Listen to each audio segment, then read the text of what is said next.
1 लाख सरकारी नौकरियों में भर्ती करने का फैसला किया। सरकारी नौकरियों में भर्ती का क्रम निरंतर जारी है।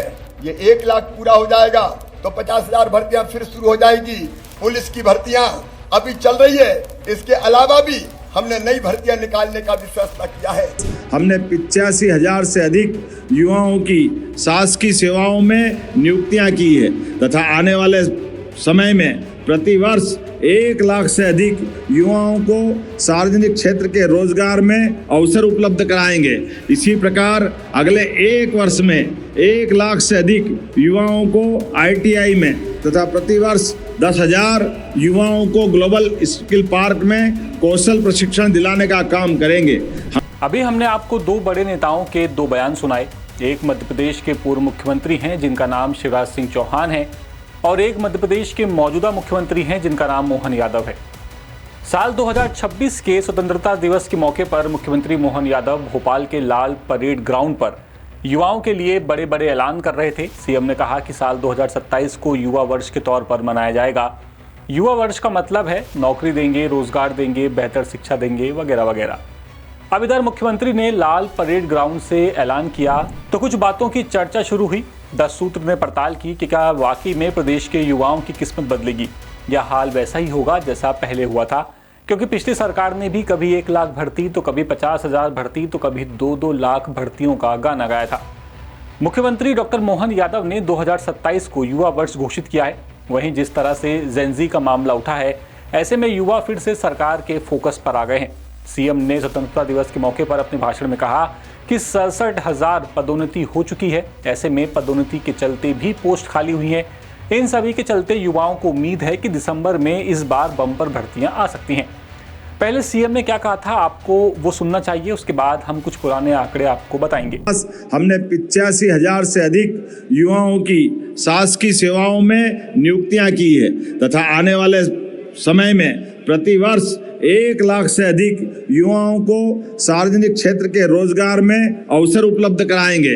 इसी प्रकार अगले 1 वर्ष में 1 लाख से अधिक युवाओं को ITI में तथा प्रतिवर्ष 10,000 युवाओं को ग्लोबल स्किल पार्क में कौशल प्रशिक्षण दिलाने का काम करेंगे।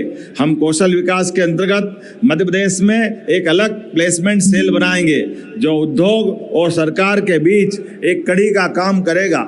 उद्यम पोर्टल पर विगत 2.5 वर्षों में 3,34,000 से अधिक विनिर्माण इकाइयां पंजीकृत हुई है, जिनमें 33,80,000 से ज्यादा युवाओं को प्रत्यक्ष और अप्रत्यक्ष रोजगार के अवसर प्राप्त हुए हैं। वृहद औद्योगिक इकाइयों में 50,000 से अधिक युवाओं को रोजगार प्रदान किया गया है। अब सीएम के इस बयान को जोड़कर देखें तो सरकार बड़ी भर्तियों की बात करती है, लेकिन राज्य सेवा परीक्षा की बात करें तो बीते 3 साल से राज्य सेवा परीक्षाओं में पदों का आंकड़ा 200 तक भी नहीं पहुंचा है।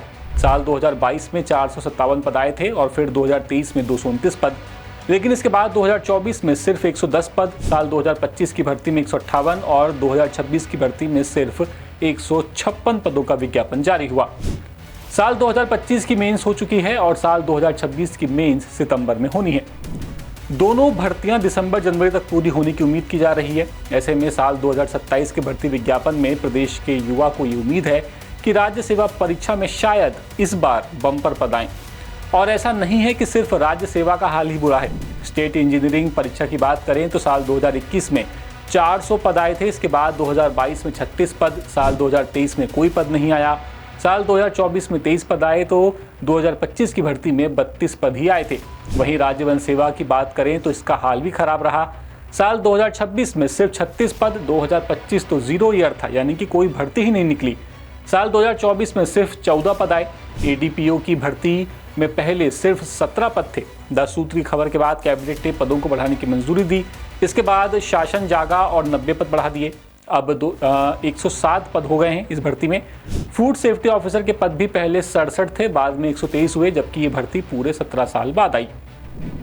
हालांकि जानकारों के मुताबिक फूड सेफ्टी ऑफिसर में जितने पद खाली थे वो सभी इस बार भर्ती में जारी कर दिए गए थे। ऐसे में अब भर्ती को लेकर के कोई भी स्थिति साफ नहीं है। यानी एक तरफ सरकार युवा वर्ष की बात करती है और दूसरी तरफ भर्तियां निकलती हैं तो 100 पदों पर, 20 पदों पर।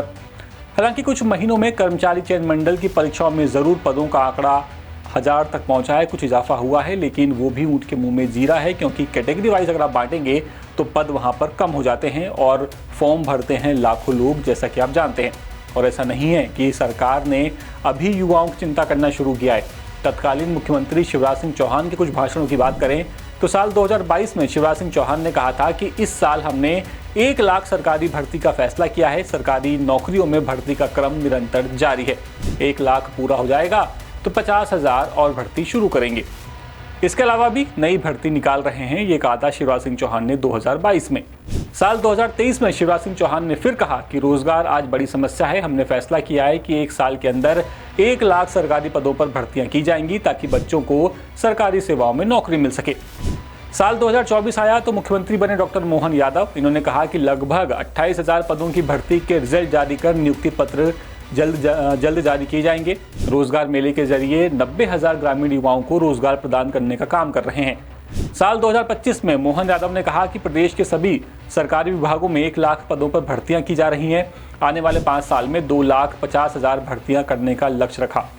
साल 2026 में सीएम मोहन यादव ने फिर कहा कि हमने 85,000 से ज़्यादा युवाओं की सरकारी सेवाओं में नियुक्तियां की हैं। यानी अलग अलग लगभग पिछले 5 सालों का रिकॉर्ड देखेंगे तो सरकार 1-2 लाख भर्तियों से नीचे बात ही नहीं कर रही। लेकिन युवाओं की शिकायत यही है कि फिर भर्तियां जा कहाँ नहीं है। क्या सरकार अपने वादों में संविदा भर्ती, कॉन्ट्रैक्ट भर्ती इनको भी गिन रही है या सिर्फ परमानेंट भर्तियों को? क्योंकि ऐसे तो हर साल लगभग 90,000 अतिरिक्त शिक्षकों को ही 11 महीने काम मिलता है। लेकिन क्या उनका जीवन यापन इससे हो जाएगा, ये बड़ा सवाल है। उन्हें नियमित रोजगार नहीं चाहिए, क्या वो परमानेंट जॉब नहीं चाहते? यानी देखा जाए तो खेल पूरा का पूरा आंकड़ों का है। आंकड़े सही और विश्वसनीय होने चाहिए ताकि भरोसा बना रहे। ऐसा ना हो कि साल भर मेहनत करने के बाद युवाओं के हाथ में सिर्फ 100 और 150 पद आएँ, उसमें भी साल 2 साल नियुक्ति अटकी रहे। अब इस पूरे मामले पर आपकी राय क्या है, आप हमें कमेंट करके ज़रूर बताएं। हमने आपको 2022 से लेकर के 2026 तक के कुछ आंकड़े भी बताए हैं, पुराने सीएम की और मौजूदा सीएम की बातें भी बताई हैं। आपकी राय क्या है, कमेंट करके ज़रूर बताइएगा। ये पूरी खबर इंदौर से हमारे ब्यूरो चीफ संजय गुप्ता लेकर के आए थे। अपडेट्स के लिए देखते रहिए द सूत्र। नमस्कार। लेटेस्ट, इन्वेस्टिगेटिव और इन डेप्थ खबरें देखने के लिए ज्वाइन कीजिए द सूत्र का व्हाट्सएप चैनल, सब्सक्राइब कीजिए यूट्यूब चैनल, लाइक कीजिए फेसबुक पेज और पढ़ते रहिए www.daसूत्र.com।